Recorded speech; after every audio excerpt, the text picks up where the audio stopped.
नमस्कार, लोकतंत्र देख रहे हैं आप। मैं हूं आपके साथ नेहा दुबे। देश के सबसे ज्यादा आबादी वाले राज्य उत्तर प्रदेश में विधानसभा चुनाव का बिगुल बज चुका है। कड़ाके की ठंड के बीच यहां चुनावी माहौल बेहद गर्म है। पहले चरण के चुनाव के लिए लगभग सभी पार्टियों के उम्मीदवारों के नाम तय हो गए हैं। इस बार सूबे के मुख्यमंत्री योगी आदित्यनाथ और पूर्व मुख्यमंत्री अखिलेश यादव भी चुनावी मैदान में हैं, जिससे यूपी में सत्ता की लड़ाई बेहद दिलचस्प होती हुई दिखाई दे रही है। बड़ी बात यह है कि दोनों ही नेता सीएम पद के दावेदार हैं और पहली बार विधानसभा का चुनाव लड़ने के लिए कमर कस रहे हैं। इस बीच कांग्रेस महासचिव प्रियंका गांधी वाड्रा ने यह कहकर सियासी माहौल को और गर्म कर दिया कि यूपी चुनावों में कांग्रेस का सीएम चेहरा उन्हें ही माना जाए।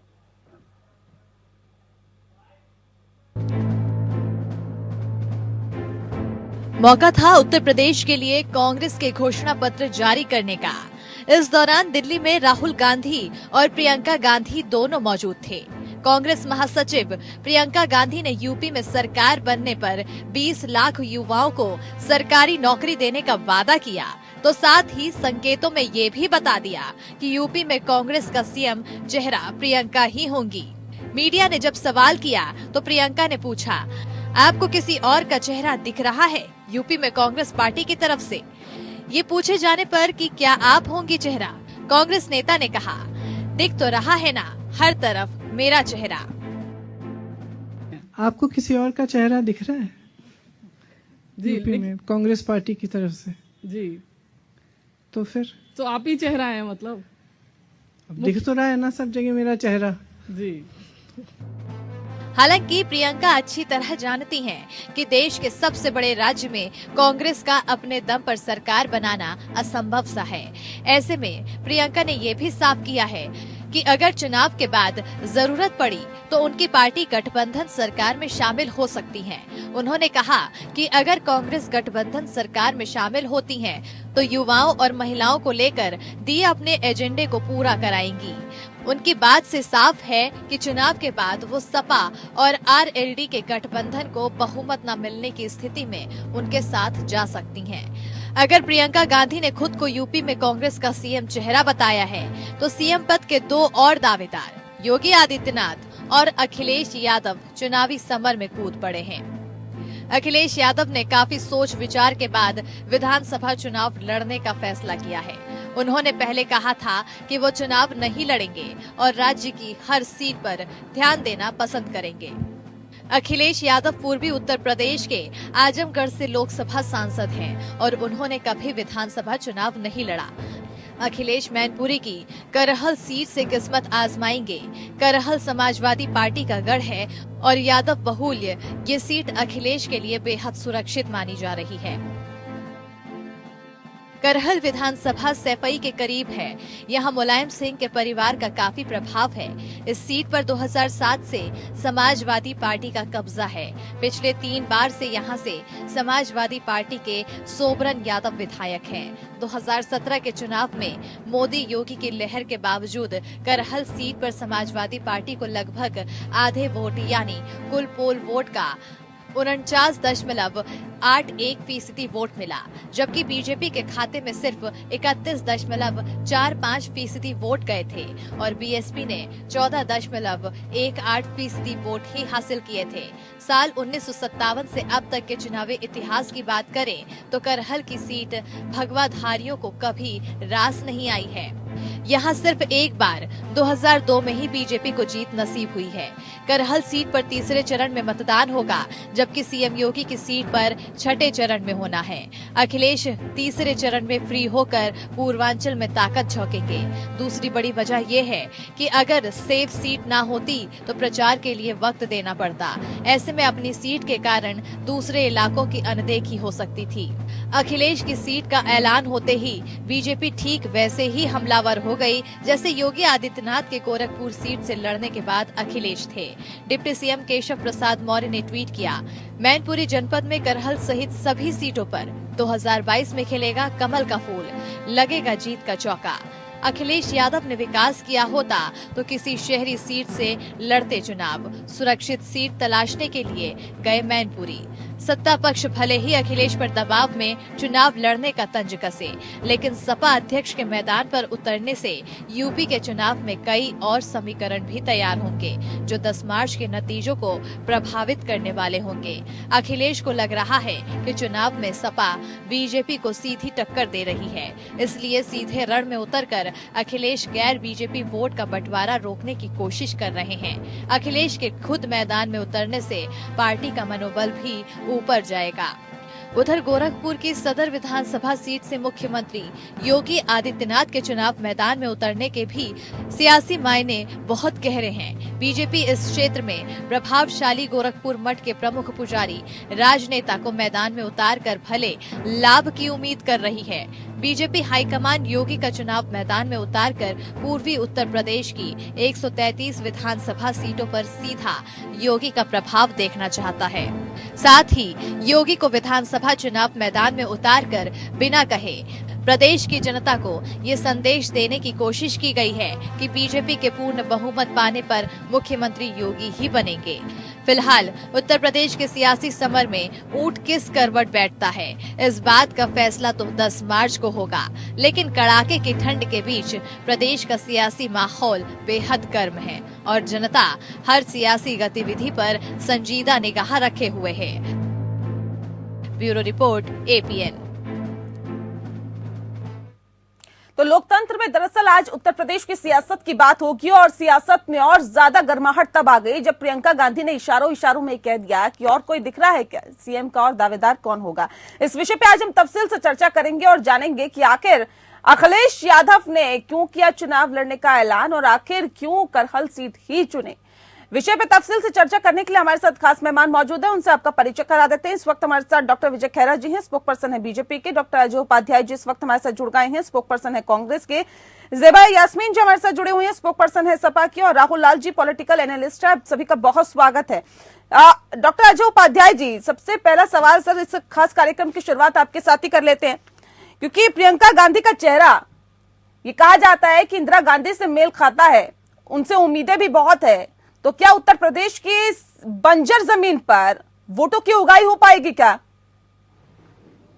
नेहा जी, बड़ा अच्छा प्रश्न किया है। उत्तर प्रदेश में वाकई जमीन तो बंजर थे, जिस पर एक अच्छा किसान की भूमिका में उस बंजर जमीन को पहचानने वाली ऊर्जावान नेता प्रियंका गांधी जी ने महिलाओं की आवाज को सशक्त करने का दायित्व निभाया है। और जिस तरह से महिलाओं की आवाज को उन्होंने गति देने का प्रयास किया, लड़की हूं लड़ सकती हूं का नारा आज पूरे देश में गूंज रहा है। ये उत्तर प्रदेश की राजनीतिक जागरूक धरती से ही आवाज जा सकती थी पूरे देश में, और वो देश जा रही है। जिस तरह से युवाओं के अधिकारों की लड़ाई उन्होंने लड़ने का काम किया है, और जिस तरह युवाओं को मेन स्ट्रीम में लाने का प्रयास किया, जिस तरह से वंचित लोग जो किसी न किसी रूप में समाज के शोषित तबके को रिप्रेजेंट करते थे और जिन पर किसी न किसी तरह से वर्तमान शासन के कारण उनको शोषित होना पड़ा था, उनको भी आवाज देने का काम किया। लेकिन सर माफ कीजिएगा, रोक रही हूँ आपको यहाँ पर। आपकी पार्टी पे ये आरोप लग रहा है कि आपकी ही पार्टी में महिलाओं का शोषण है। लड़की हूँ लड़ सकती हूँ कि पोस्टर गर्ल तो बीजेपी का दामन थाम चुकी है। देखिए, आप परिस्थिति समझ सकती हैं। ये तो बहुत अच्छा रहा कि कम से कम हम लोगों ने, प्रियंका जी ने दूरदर्शिता दिखाई और ऐसे लोगों को समझने का मौका भी मिला। एक सिर्फ टिकट के लिए क्या इतना बड़ा कैंपेन, जिनका नाम शायद कोई नहीं जानता था, आज पूरा देश उनको जानता है, और एक टिकट के लिए वो चली जाती हैं। भाजपा यदि ज्वाइन कर ली तो इसका मतलब आप समझ सकती हैं। कभी कभी विचारधारा में भी हमको विश्वास करना होता है। विज्ञापन में जरूर, अब ये अपने आप में सोचनीय भी है कि विज्ञापन में बहुत सारे ऐसे चेहरे दिखते हैं, क्या उन्हें राजनीति में उनको स्पेस मिलना चाहिए, उनको देना चाहिए, या ग्राउंड में जो महिलाएं लड़ रही हैं उनको स्पेस मिलना चाहिए। मैं तो कहता हूं, आप जैसे लोग इतने जागरूक, इतने समय से आप मीडिया में हैं, आपकी एक अपनी पहचान है। आज और कल कोई भी पार्टी टिकट दे और चुनाव लड़ने की बात आए तो आपको भी एक विचारधारा अपनानी होगी। जो ऑलरेडी हमारे पार्टी का प्रचार में थी और टिकट नहीं मिला, इसके कारण ये रोज चली जाती हैं, तो मुझे लगता है कि अफसोसजनक है। और प्रियंका गांधी ने ये कहा कि और कोई दिख रहा है क्या, इसके बाद क्या आपको लगता है किस तरह का परिवर्तन आएगा उत्तर प्रदेश की सियासत में?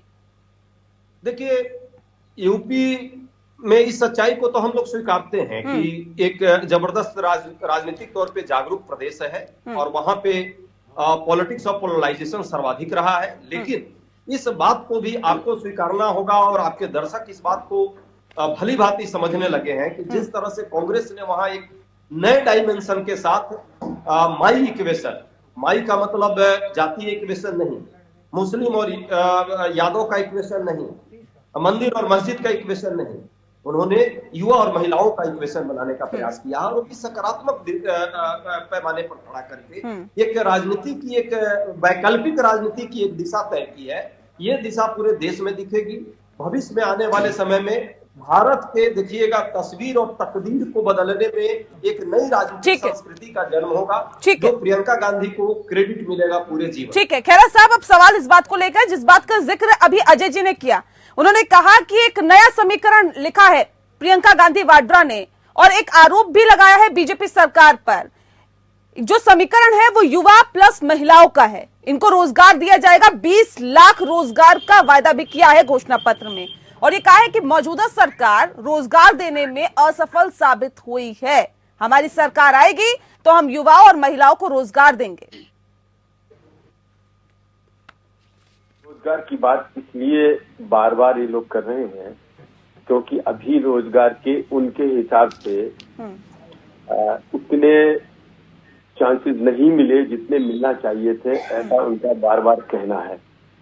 अच्छा, इसी तरह जैसे अभी लोग झूठा बिजली का प्रचार कर रहे थे सपा वाले, जबकि बिजली इनके जमाने में नहीं थी, तो इस तरह से ये कांग्रेस पार्टी भी उसी तरह का काम शुरू कर रही है और वो ये भूल जाते हैं कि अभी रोजगार इसलिए कम हुए थे कि कोरोना के समय में फैक्ट्रीज बंद हुई, ट्रांसपोर्ट बंद हुआ, सालों तक लोगों को घर में बैठना पड़ा, और जब प्रोडक्शन नहीं होगा, प्रोडक्शन बाहर नहीं जाएगा तो लोगों को काम नहीं मिलेगा।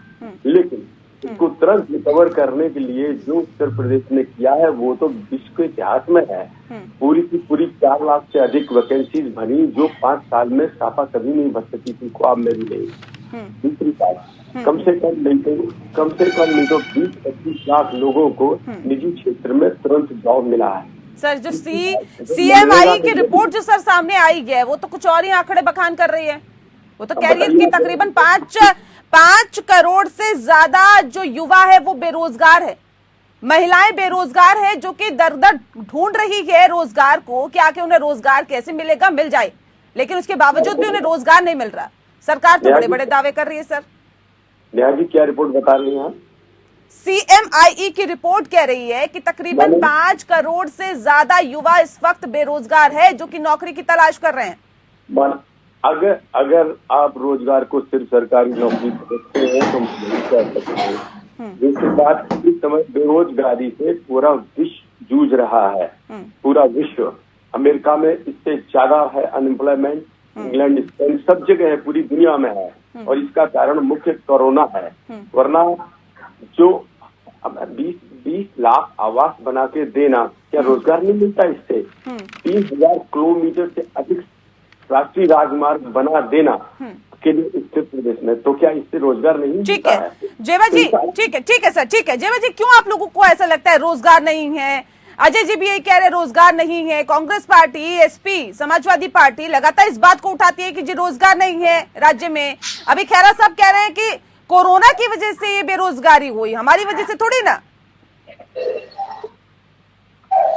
देखिए, ये विपक्ष का काम नहीं है कि रोजगार नहीं है। अभी हम आप अगर ये डिबेट छोड़ के सड़क पे निकल जाए ना और सिर्फ 20 युवाओं से बात कर लें तो आपको बता देंगे, रोजगार प्रवक्ता को बता देंगे कि रोजगार मिला है कि नहीं मिला है। जहां तक ये बात कर रहे हैं रोजगार, 2 करोड़ रोजगार की तो प्रधानमंत्री जी ने वादा किया था, योगी जी ने कहा था 70 लाख रोजगार। लेकिन योगी जी ने अपने मुंह से ही बोला कि 4.5 लाख रोजगार देता है। वो भी कितना सच है, कितना झूठ है, नेहा दुबे जी, वो कोई आज तक साबित नहीं कर पाया। जहां तक बात ये कह रहे हैं सपा वाले झूठा वादा कर रहे हैं इनके समय में बिजली, सर हम लोगों ने अपने समय में बिजली उत्पादन के लिए प्लांट तक, आप बता दीजिए आपने नया प्लांट कहाँ लगाया है या क्या था उसके बारे में? पूरे देश में सबसे महंगी बिजली अगर मिल रही है तो उत्तर प्रदेश में मिल रही है, सबसे महंगी बिजली उत्तर प्रदेश मिल रही है। कोरोना काल में भी कोई कोई भी मिडिल क्लास को राहत नहीं दी गई है, ना बच्चों की स्कूल से ना ही बिजली से। आप बताइए, रोजगार ये खुद के मुंह से कबूला है कि कोरोना काल के बाद से रोजगार घट गया है। रोजगार घटने के बाद भी आपने महंगाई पे कोई बात किया? आपने महंगाई जेवा जी आप बिजली की बात कर रहे हैं, वो कह रहे हैं कम से कम बिजली मिल तो रही है। आपके शासनकाल में तो बिजली नहीं मिल रही थी, गुल रहती थी बिजली। देखिए ये क्या कहते हैं और हम क्या कहते हैं, उसके सच और झूठ इनके हमारे कहने से नहीं होगा। आप जाके लोगों में पता कर लीजिए बिजली क्या। इनके हिसाब से तो उत्तर प्रदेश गूगल के मैप पे ही नहीं था 2017 से पहले। तो इनके हिसाब से तो ना यहाँ बिजली थी, ना यहाँ घर था, ना पानी था, कुछ नहीं था। सब इनके आने के बाद हुआ है। तो इनके हिसाब से ये क्या बोलते हैं हमें नहीं पता। इनकी बातें तो आधी सच आधी झूठ लगती है। जब बड़े बड़े पदाधिकारी बैठ के झूठ बोलते हैं तो टीवी पे झूठ बोलना बहुत आम बात है इनके लिए। ठीक है, खैरा साहब जवाब दीजिए, इसके बाद राहुल लाल जी का रुख करेंगे। 1 करोड़ निःशुल्क बिजली कनेक्शन असेंबली में बोला है ना, जवाब देते ना। अगर छूट था तो जवाब नहीं देते। उस समय क्यों बैठे होते हैं ये? जिसमें महंगाई के ऊपर चर्चा होनी थी पार्लियामेंट में, क्यों वॉकआउट कर गए? क्योंकि नहीं चाहे कि महंगाई और बेरोजगारी की चर्चा हो। इन्हें मालूम है कि सारी बातें सामने खुल के आ जाएंगी। इस तरह से महंगाई नहीं है, आपके साथ महंगाई नहीं है। कनेक्शन देना आपने तो ये 100 कभी की बात है ये। इसके बाद हर चीज का उपलब्ध कराया जाना। इसके बाद हमने आपसे बताया है कम से कम 25,000 लोगों को निजी क्षेत्र में नौकरी देना।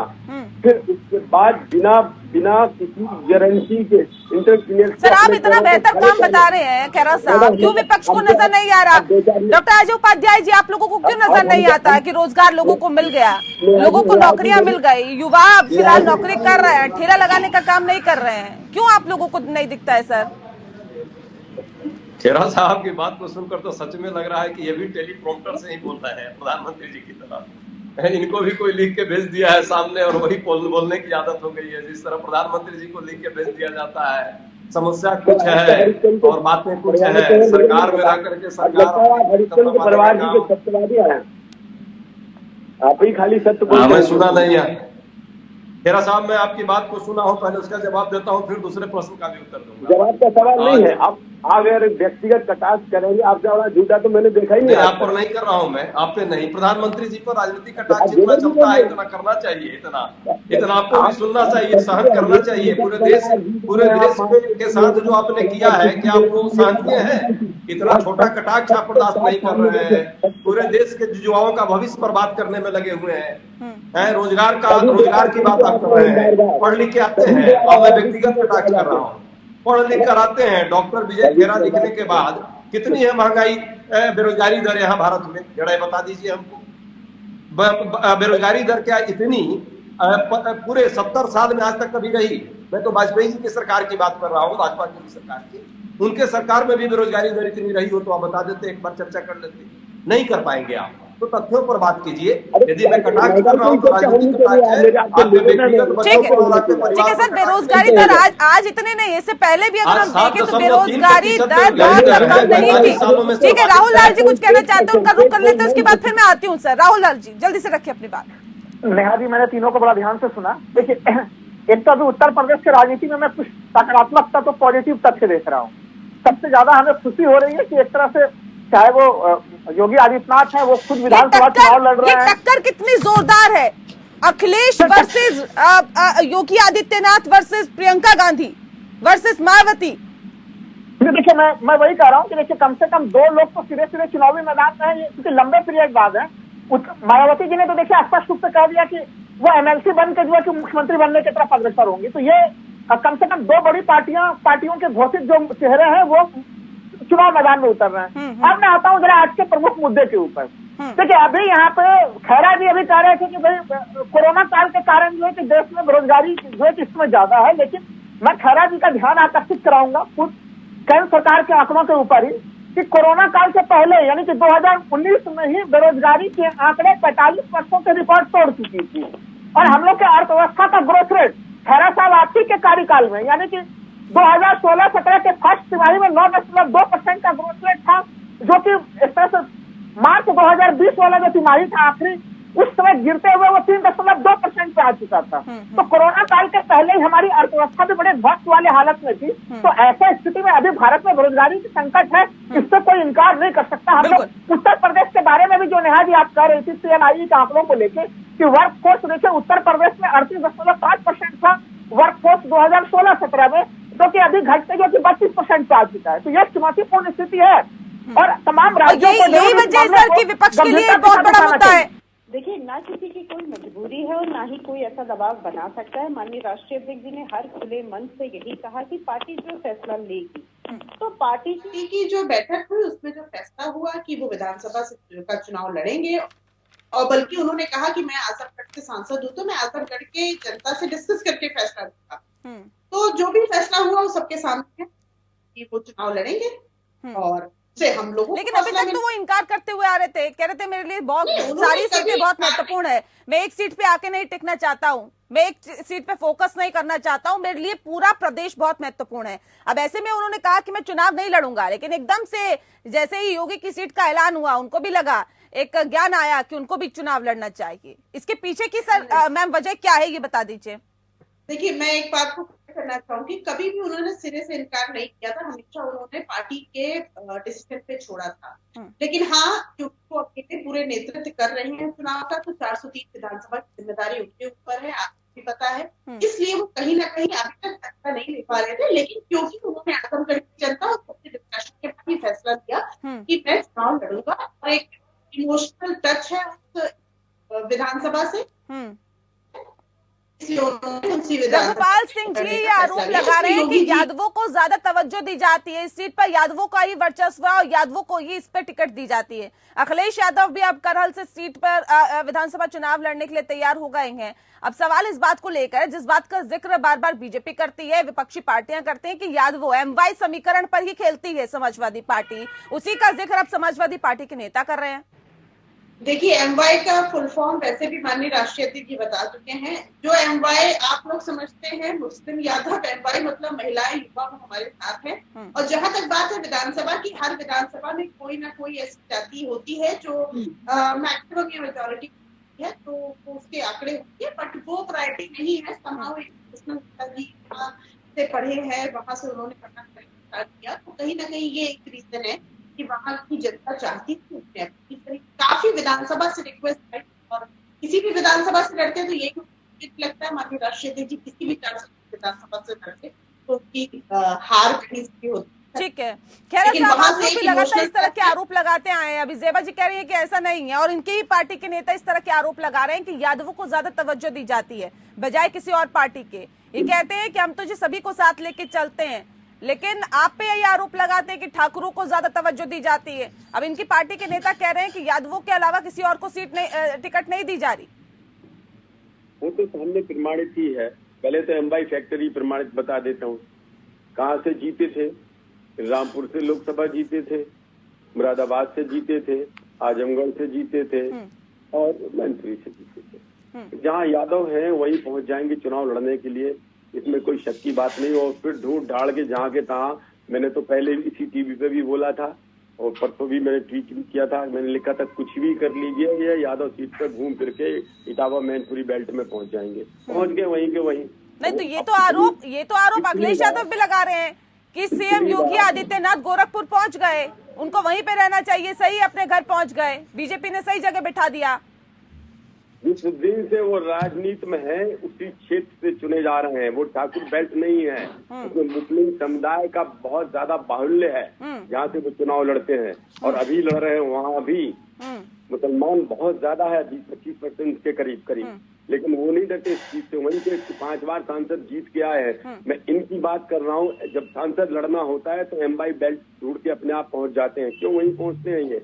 और जगह नहीं क्या, पूरे उत्तर प्रदेश के अंदर 80 लोकसभा की सीटें हैं, उनको वही सीट क्यों मिलती है जहाँ मुसलमान बाहुल्य है? 30% से अधिक 35% होता है, और यादव होता है जहाँ पर 15-16-20%।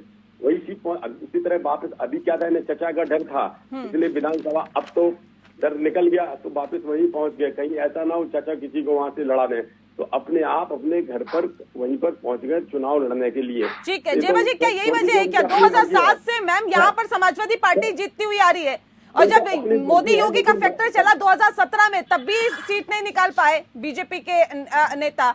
यही वजह है क्या? यही वजह है कि समाजवादी पार्टी के नेता अखिलेश यादव ने इस सीट को चुना है? सुरक्षित सीट है इसलिए। आप सुन तो लीजिए। जय बाजी, मैं लौटती हूँ सर, मैं आती हूँ साहब।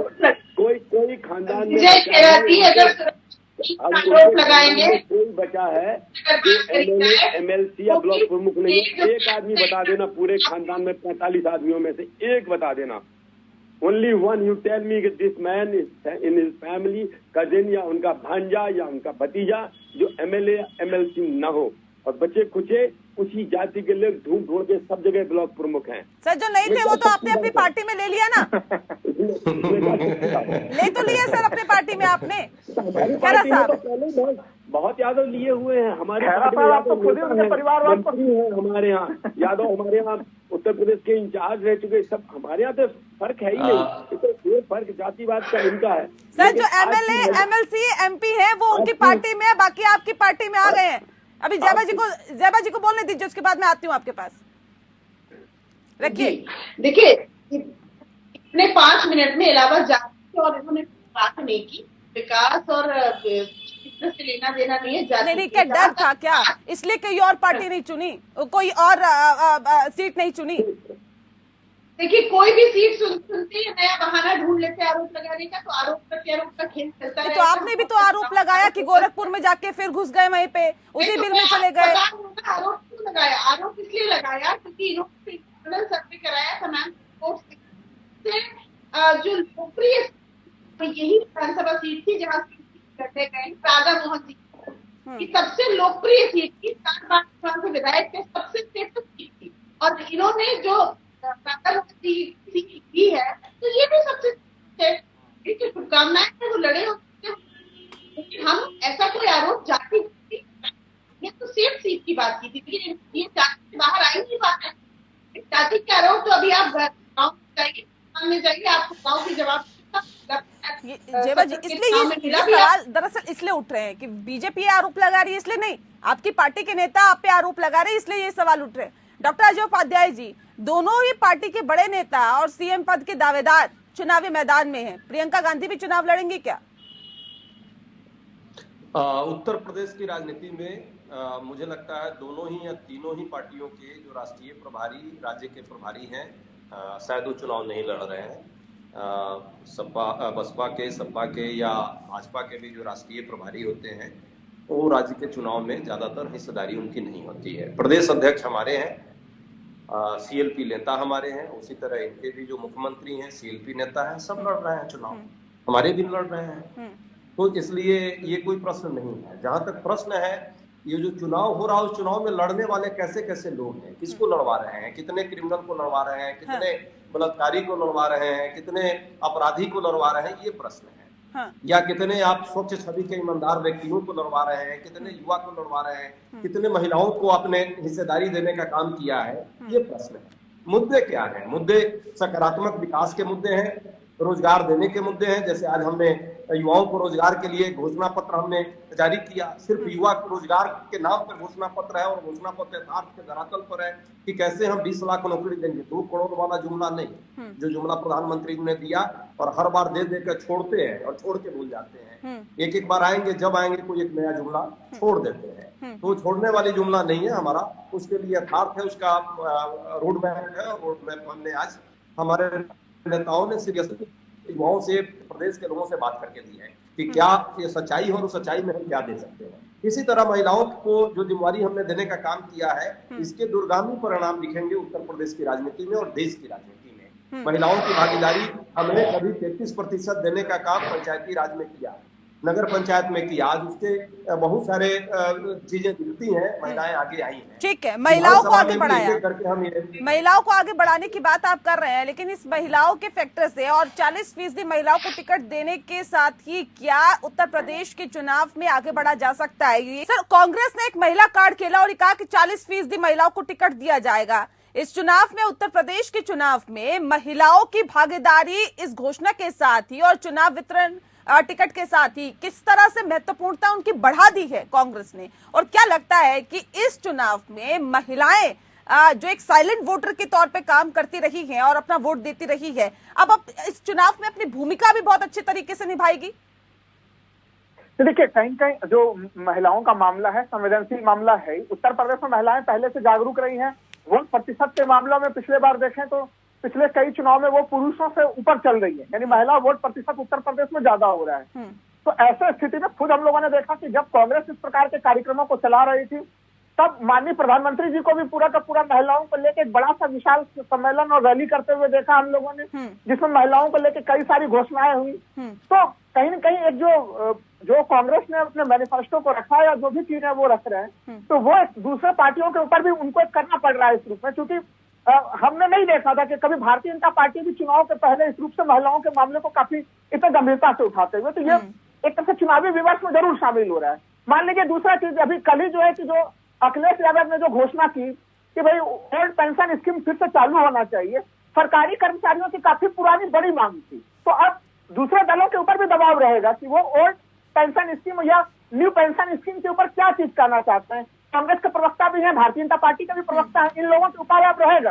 कांग्रेस अगर यहाँ पे हाँ कहती तो दूसरे राज्यों में क्या कहेगी। भारतीय जनता पार्टी ने एक तरह से उसको new pension scheme Bharatiya Janata party लेके आई थी। तो ये कुछ बड़े बदलाव मैं देख रहा हूँ उत्तर प्रदेश की राजनीति में कि कई जनता से जुड़े हुए मूलभूत मुद्दे को अलग दल उसको उठा रहे हैं और ये एक अच्छी शुरुआत हो रही है। मैं एक अच्छी शुरुआत है, लेकिन अजय जी अब सवाल इस बात को लेकर भी है, लड़की हूँ लड़ सकती हूँ के नारे के साथ प्रियंका गांधी चुनावी समर में है, लेकिन अब सवाल इस बात को लेकर भी है क्योंकि जब उनसे ये कहा गया कि चुनाव के बाद अगर जरूरत पड़े तो गठबंधन करेंगे, तो उन्होंने कहा कि हाँ अगर जरूरत पड़ी तो हम गठबंधन भी करेंगे। तो इसके क्या संकेत है? क्या जो लगातार इस बात का जिक्र किया जाता है कि पूरा विपक्ष एक है, बीजेपी कहती है पूरा विपक्ष एक है, तो पूरा विपक्ष वर्सेस बीजेपी हम देखें क्या इस चुनाव को? मुझे नहीं लगता। और प्रियंका गांधी भी ये समझती हैं कि वो अकेले दम पर चुनाव में सरकार नहीं बना सकती। देखिए, उत्तर प्रदेश की राजनीति की परिदृश्य जो है उस परिदृश्य को यथार्थ तौर पर समझने की जरूरत है और सबको इस चीज की जानकारी है। मुझे लगता है यहाँ पैनलिस्ट और आपके दर्शक भी इस बात को अच्छी भली भांति जानते हैं कि जो राजनीतिक परिस्थितियां बनेंगी उन परिस्थितियों में मुख्य उद्देश्य है और सच्चाई भी है ये कि भाजपा से 4-5 साल तक हम लोगों ने लड़ाई लड़ी है। भाजपा ने जिस तरह से ग्राउंड पे लोगों का जीना मुश्किल कर दिया है, जिस तरह से माँ गंगा की गोद में लाशें तैरती रही, किसने नहीं देखा। जिस तरह बेरोजगारी है, महंगाई है, उससे लोग निजात पाना चाहते हैं। एरिया वाइज, सीट वाइज हमारा कहीं प्रभुत्व है, कहीं हमारे बाकी किसी पार्टी का प्रभुत्व है, तो हम अपने प्रभुत्व के हिसाब से हम लड़ेंगे चुनाव। चुनाव के बाद क्या कॉम्बिनेशन परमुटेशन बनता है वो देखता है। क्या भाजपा पहली ऐसी पार्टी थोड़े है कि उसने अलायंस नहीं किया है बाद में, उन्होंने भी सब। उत्तर प्रदेश में एक नहीं कई उदाहरण है जब मायावती जी से कौन सी पार्टी को छोड़ा इन्होंने। ठीक है डॉक्टर विजय कह रहा है ये लड़ाई क्या वाकई हम ऐसे देखें क्या विपक्ष वर्सेस बीजेपी?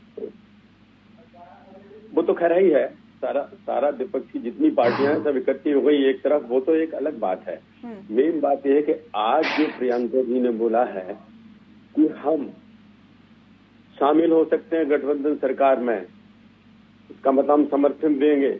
इसका मतलब उन्होंने स्पष्ट कह दिया कि कांग्रेस की सरकार हम नहीं बना पाएंगे, हम बनाने नहीं जा रहे। नंबर 2, कम से कम उस परिवार का जिस परिवार में लगातार अध्यक्ष रहे, सारे के सारे उसी परिवार ने उस पार्टी को चलाया, आज इस स्थिति में तो आ गए कि असेंबली के चुनाव के स्तर पर आ गए। जिस खानदान में आज तक किसी ने ख्वाब तक का नहीं सोचा होगा कि उन्हें एमएलए लड़ना पड़ेगा, आज उस स्थिति में आ गए। दूसरी बात, सेफ सीट का जहां तक सवाल है, अकेले अखिलेश जी के लिए नहीं है। राहुल जी भी भाग गए थे उत्तर प्रदेश छोड़ के, वायनाड मुसलमान के क्षेत्र में गए थे चुनाव लड़ने के लिए।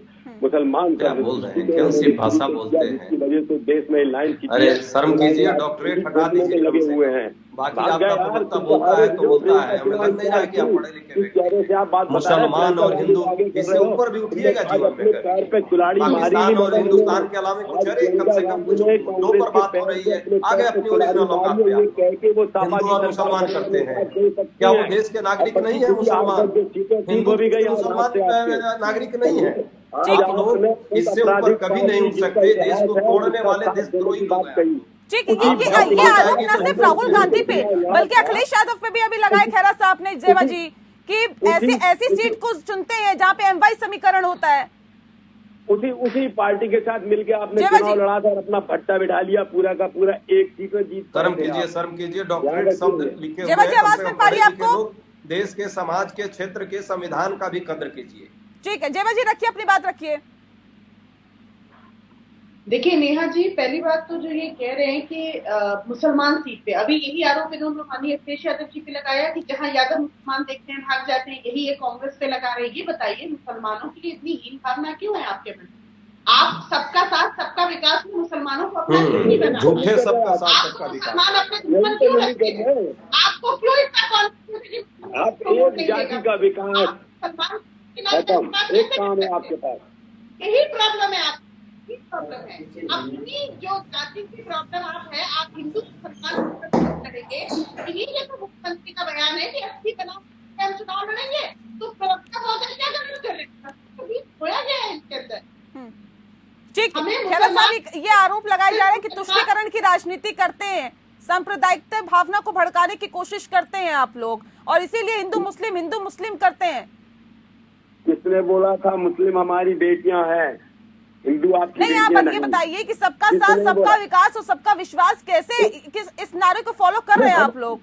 हमारा तो आप देख लीजिए ना, उत्तर प्रदेश का मुस्लिम, चाहे महिला हो चाहे नवयुवक हो, अगर कोई व्यक्ति ये कह रहा है कि मुसलमान बेटी मेरी है, तो इसमें ये मतलब कहाँ से निकल खैरा साहब, आप अगर मुस्लिमों को लेकर चलते हैं, कितने मुस्लिमों को टिकट दिया? आपके सवाल तो ये भी उठता है ना खैरा साहब। आप कह रहे हैं सबका साथ सबका विकास, शामिल है, तो आपने उत्तर प्रदेश से पिछले बार कितने मुस्लिमों को टिकट दिया? कितने मुस्लिमों को? भारतीय जनता पार्टी की जो पहली लिस्ट आई थी 107, हमने सबको बराबर दर्जे से रखा है। जो लाइन आपने हिंदू मुस्लिम में खींची थी वो मिटा दी हमने, वो लाइन मिटा दी हमने। ठीक है मिटा दी। खैरा साहब, कितने मुसलमानों को अभी तक टिकट दिया बता दीजिए। एक सेकंड, ऐसा मत करिए प्लीज। खैरा साहब, कितने मुसलमानों को टिकट दिया आपने? हमारे साथ जिस दिन मुस्लिम हमारे यहाँ मुख्य धारा में होंगे उनको टिकट भी देंगे। मुख्य धारा क्या होती है?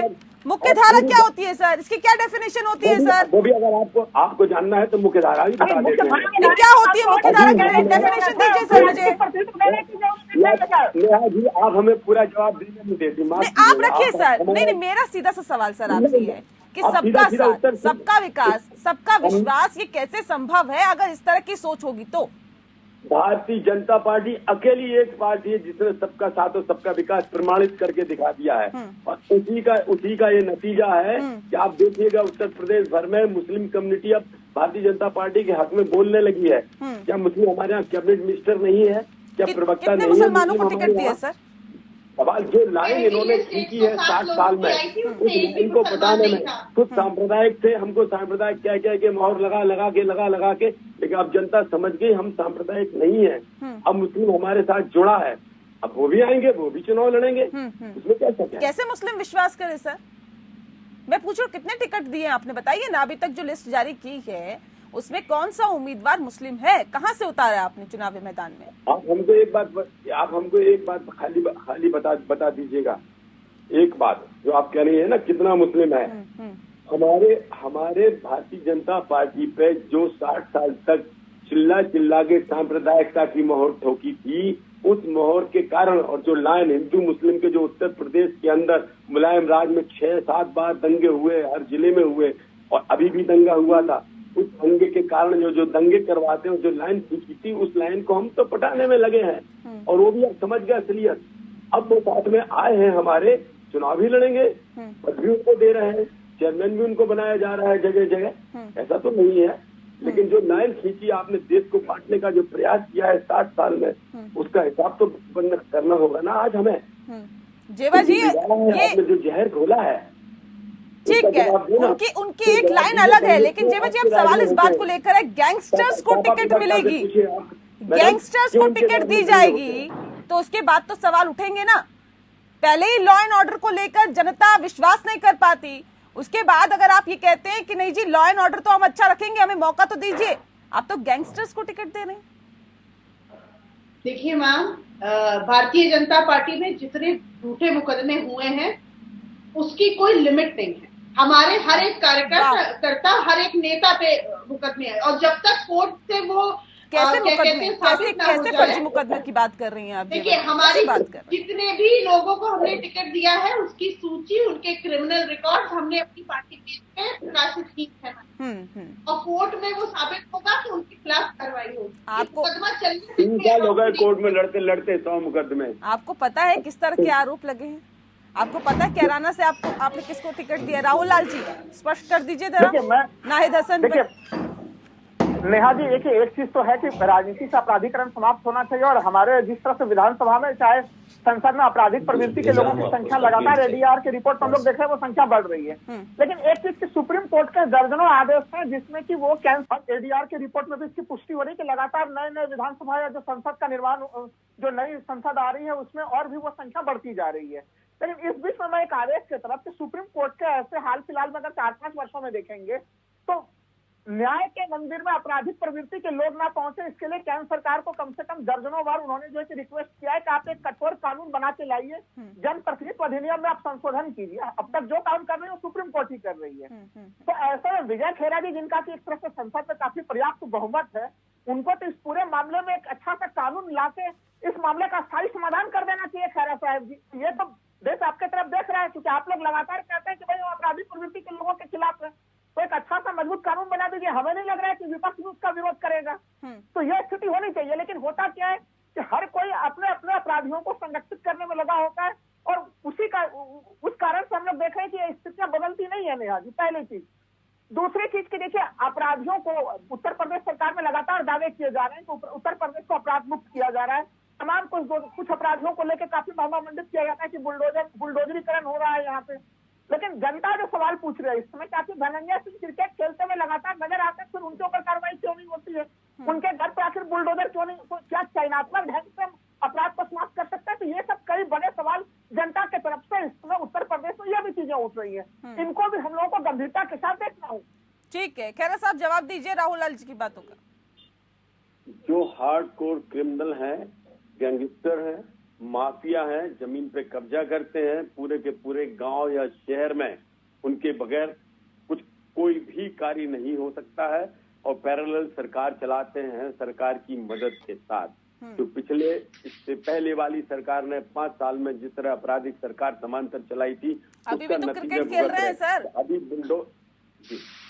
अभी बुलडोजर का जो सवाल है वो सवाल उन हार्डकोर माफियों के ऊपर है, वो नहीं जिनके ऊपर के केस हैं, उनके ऊपर है जिनके ऊपर 30-30, 40-40 केसेस हैं, जो बिल्कुल आदतन अपराधी है, उनके ऊपर है, जिनसे जनता बेहद दुखी थी और जो उनके दबाव के अंदर अपनी जमीनें और ये वो सब लिखना पड़ती थी, उनके ऊपर है। अभी मैंने अब कह रही थी आजम खां की बात का सवाल भी आया था या आने वाला था, मैं उनकी भी बात कर दे रहा हूँ।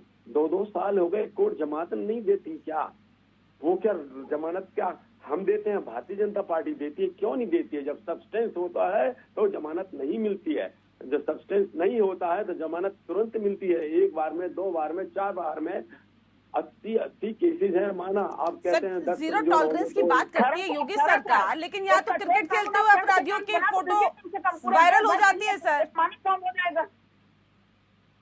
जी नेहा जी, मैं खैरा साहब मैं कह रहा था कि पूरे देश भर के लिए सुप्रीम कोर्ट जो आपसे कह रही है कि आप एक कठोर कानून ले आइए संसद से, तो कम से कम देश भर में इस समस्या का समाधान हो जाएगा, चाहे वो जितने विधानसभाएं हैं और हमारी संसद वो सबके सब पवित्र हो जाएंगी।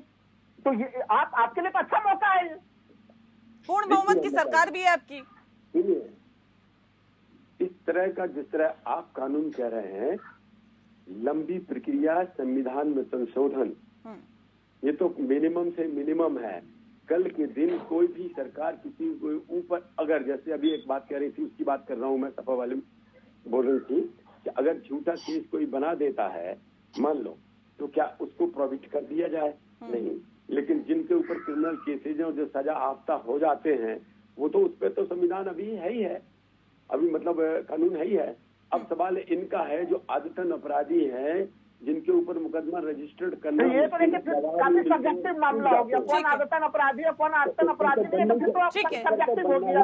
आपको दूसरे दलों के अपराधी नजर आएंगे, फिर अपने दल ठीक है। अपराधी नजर नहीं आएंगे। जयवा जी कुछ कहना चाह रही है, उनका सुन लेते हैं, उसके बाद अजय जी का रुख करेंगे। ठीक है सर, ठीक है। बात कही थी, सुनिए आप, सर 1 मिनट सुनिएगा, अगर किसी के ऊपर 4 रेप और 10 मर्डर है वो, और किसी से 1 कोल्ड ब्लड मर्डर है वो, और जिससे मर्डर गुस्से में होता है वो, सबको क्या आप एक पर तोल देंगे? भाई अजय मिश्र ट्रेनिंग की घर में बात पूरी समझ अब तो भाई उत्तर प्रदेश सरकार जो भारत मारता जा रहा है लोगों वहाँ को, पे किसानों को कुचला गया तो उनको आप किस प्रकार के मर्डर वाले ट्रेनिंग में रखिएगा? किसानों को खुला कुचला गया तो उसको किस ट्रेनिंग में रखिएगा? वहाँ पे बुलडोजर नहीं जाना चाहिए। आप अगर वो गृह राज्य मंत्री के बेटे हैं तो भाई आशीष जी का भी तो घर वहाँ पे या तो आप सुनी लीजिएगा, आपने कहा राज्य मंत्री के बेटे, उसमें मुकदमा हो गया, वो भीतर हो गया, आप कहोगे उसके मुकदमा के बाद बुलडोजर भी तो चलना चाहिए ना, जो आपकी परंपरा है। भाई आप बुलडोजर भी चलाते हैं, ये थोड़ी ना है कि आप बेटे के अगर कोई गलती है तो पूरे खानदान पे चला देंगे आप। बेटे के संपत्ति भर वाले आप कानून की जहाँ वकालत कर रहे हैं तो वहाँ तक ठीक है, लेकिन आप बेमतलब के उदाहरण दे रहे हैं, गलत, वो बात गलत है। ये बात सही नहीं है। ठीक है, ठीक है, वहाँ तक सही है कि अगर किसी ने गलती की है, ठीक है, ठीक है, एक एक करके रखिए बात। जय जी कुछ कहना चाहिए, उनका सुन लेते हैं उनके। ठीक है, ठीक है, अजय जी का रुख करेंगे जी। जय जी आप खुद ही अदालत बन रहे हैं, आप ठीक है सर, ठीक है, ओके। जय जी। हाँ नेहा जी, भारतीय जनता पार्टी जितना जातिवाद करती है, इनका बुलडोजर भी जाति देख के ही चलता है। धनंजय सिंह जी की जाति देख के वो रुक जाता है और दूसरे का सरनेम देख के वो चल जाता है। माननीय राष्ट्रीय अध्यक्ष जी ने खुले मंच पे प्रेस कॉन्फ्रेंस करके कई बार अपील करी है कि उत्तर प्रदेश की सरकार टॉप 10 माफिया के नाम सूची जारी करते, उसके घर में बुलडोजर चलवाते, आज तक नहीं कर पाए। टॉप 10 माफियाओं के नाम निकाल उत्तर प्रदेश में और उनके घर पे बुलडोजर चलाते। ये क्या 2-3 लोगों को टारगेट क्या बुलडोजर चलाते हैं? अभी इन्होंने एक बात और कही कि बेटे ने गलती करी, क्या उसके घर वालों पे बुलडोजर चलाते? दूसरे की गलती बता दीजिए। डॉक्टर अजय उपाध्याय जी, क्या वाकई क्या जाति देख के बुलडोजर चलता है और पार्टी देख के छापे पड़ते हैं? हाँ, ये तो सच्चाई उत्तर प्रदेश की है, इसमें कोई कहने की नहीं है, तो यथार्थ है। हमने देखा है कि कैसे कैसे ये तो इतिहास भी गवाह रहा है ना सर, अभी की तो बात नहीं कर सकते हम। हुआ है अभी तो ब्राह्मणों पर गोलियां चल रही हैं उत्तर प्रदेश में जाति देखकर, अब इससे ज्यादा क्या होगा? आपने देखा है क्या क्या कितने हत्याएं हुई हैं ब्राह्मण एक जाति विशेष की, और चूंकि उनका जोगी जी का अपना माइंड सेट है, वो पुराना जहाँ से आते हैं वहाँ एक जाति विशेष बनाम दूसरे जाति विशेष की लड़ाई है, उस लड़ाई का वो सत्ता में रह करके मुख्यमंत्री रहते हुए यदि ऐसा करते हैं तो ये दुखद है। कम से कम मुख्यमंत्री के पद पर जो रहता है, संविधान की जो शपथ लेता है, जाति धर्म समुदाय से ऊपर उठ करके बात करना चाहिए। उनको व्यक्ति और से अलग होकर के जो ईमानदार प्रयास होना चाहिए वो होना चाहिए था, और सिर्फ मुख्यमंत्री नहीं है, साथ में उन्होंने तो योगी भी कहते हैं अपने आप को, योगी का तो एक अपना धर्म होता है। लेकिन अब क्या करें, जो परिस्थितियां हो गई उत्तर प्रदेश में आज सब देख रहे हैं। अब तो भाजपा के लोग भी तंग हैं, अंदर बोल नहीं पाते हैं बेचारे ऊपर से। क्या वाकई खैरा साहब भाजपा के लोग भी परेशान हैं? और उसकी परेशान की तस्वीर हमने देखी पिछले दिनों भी, और उस दिन भी देखी थी जब कई विधायक धरने पर बैठ गए थे। अभी ये जाति विशेष की बात कर रहे हैं, धर्म विशेष की बात कर रहे हैं। आप क्या कहते हैं, मुख्तार के साथ नहीं ऐसा होना चाहिए, उसको अरेस्ट नहीं होना चाहिए था? आप क्या कहते हैं, अतीक अहमद को बाहर रहना चाहिए था? आप क्या कहते हैं, सारे गरीबों की जमीनों को अपने नाम करा ली, आजम खां को बंद नहीं होना चाहिए था?